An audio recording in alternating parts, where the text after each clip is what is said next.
ওরে বাবা, আল্লাহ ফেরেশতাদেরকে বলবেন জোরসে টানো। আরে কথা বলেন, জোর হলো না? আরো জোরে, ডাইরেক্ট জাহান্নাম। কথা ঠিক কিনা?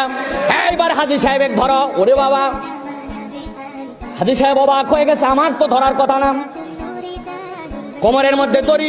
আল্লাহ আমি কি করলাম? আল্লাহ ভিডিও ওপেন করে দিয়েছে। মক্কা শরীফ গেছে, যাওয়ার পরে কাবার সামনে দাঁড়ায় দোয়া করতেছে।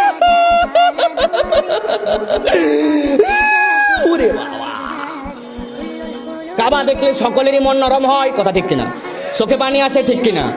কি দোয়া করতেছে শুনিতে একটি, এত মায়া ভরা দোয়া। হারে কান্দে কান্দে বুক ভাসায় ফেলতেছে। মুরব্বী দোয়া করতেছে, আল্লাহ আসার আগে আল্লাহ আমার জমি ছিল 10 বিঘা, একটা অনুষ্ঠান করছিলাম করে মেয়েগুলাকে ভূগোল ইতিহাস সব বুঝ দিয়া থানাই পানাই করে 1.5 বিঘা দিয়ে সব বিদায় করে বাকি জমাগুলা ছেলেদের মধ্যে ভাগ করে দিয়েছিলাম।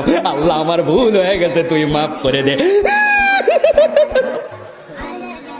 আল্লাহ রাব্বুল আমিন যদি নতুন করে ফেরেশতা নামানোর সুযোগ থাকতো, আল্লাহ হাজী সাহেবের প্রতি ওহী নামাতেন। ও আমার টাউট হাজী, কিয়ামত পর্যন্ত যদি তুই কাবার চত্বরে দোয়া করিস আর কানতে কানতে চোখের পানি দিয়ে কাবার চত্বর যদি বন্যা এনে ফেলিস, আমি আল্লাহ বান্দার হক নষ্ট করে যদি আসিস, হাজী সাহেব তোমার গুনাহ আমি আল্লাহ কোনোদিন মাফ করব না।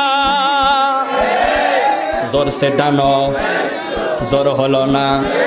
হাজী সাহেব জাহান্নামের মধ্যে চলে যাবে।